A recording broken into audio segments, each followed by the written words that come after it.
Welcome to the second episode of Fallen Victims, presented by Counterintelligence Institute. I'm Peter Warmka, your host. Here we detail how ordinary people like you and me can easily be drawn into very unfortunate yet avoidable circumstances leading to the serious compromise of sensitive data. In this episode, we enter the world of Lee. Lee arrived from Malaysia to pursue his master's degree in Information Systems Management from the University of Texas in Houston. Upon graduation, he was fortunate to secure a position in Houston as an information technology specialist for a wealth management company. In the eyes of his family back home in Malaysia, Lee was considered a very dutiful and successful son. He was one of 5 children born into a lower income family. He was the only member of the family who was able to study abroad and obtain a degree with a prestigious university in the United States.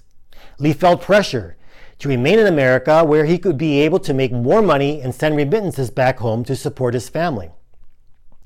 While initially intrigued with American culture, he really missed his homeland, family, and friends. He was ethnic Chinese and also missed the strong cultural traditions practiced by his family. While he found Americans to be pleasant on the surface, he perceived them as somewhat superficial. In reality, he really did not have any close friends. Likewise, Lee was not happy at all in his current job.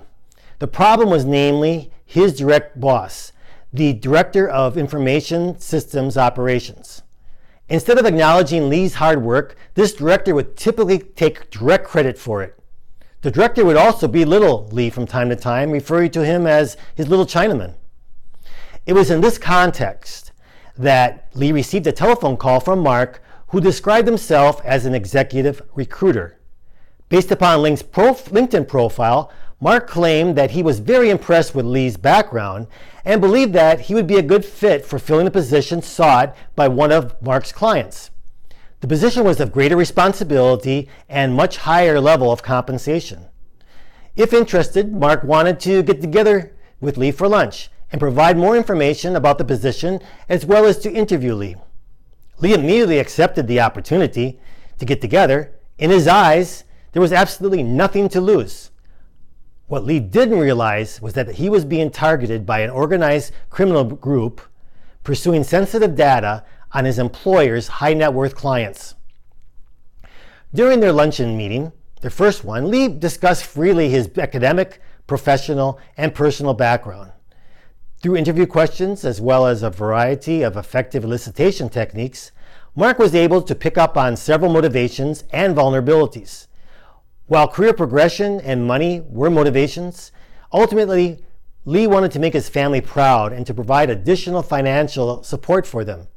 Vulnerabilities included loneliness, low self-esteem, and wanting to get back at his employer.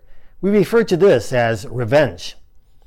Mark held several more meetings with Lee. On 2 separate occasions, he raised Lee's expectations for securing a position with a client, only to bring them down again because of a client's rejection. Lee was feeling very demoralized. The time was right to introduce a representative of a third client. This representative was ethnic Chinese, who was able to engage Lee in his native language and leverage cultural ties. The representative claimed that his boss preferred that Lee stay in place with the current employer. That was where he would be of most value to them. He explained that the client wanted to acquire Lee's employer. They needed inside information to better position themselves for the negotiations. The most important data included all client records. The client would pay Lee $20,000 for this information. In the event the client successfully acquired the target company, they would restructure the IT department, fire Lee's current boss, and place Lee in that position. Now, carefully assessing Lee's motivations and vulnerabilities, as well as building considerable trust in their relationship, both Mark and his ethnic Chinese colleague were able to effectively recruit Lee to commit industrial espionage. Lee passed the information and was paid $20,000.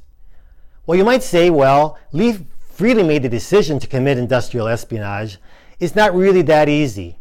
He was definitely manipulated along the way by playing into his discovered motivations and vulnerabilities.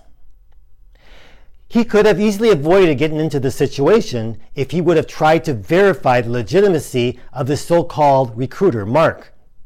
He should have looked for information which would have substantiated Mark's identity from independent sources.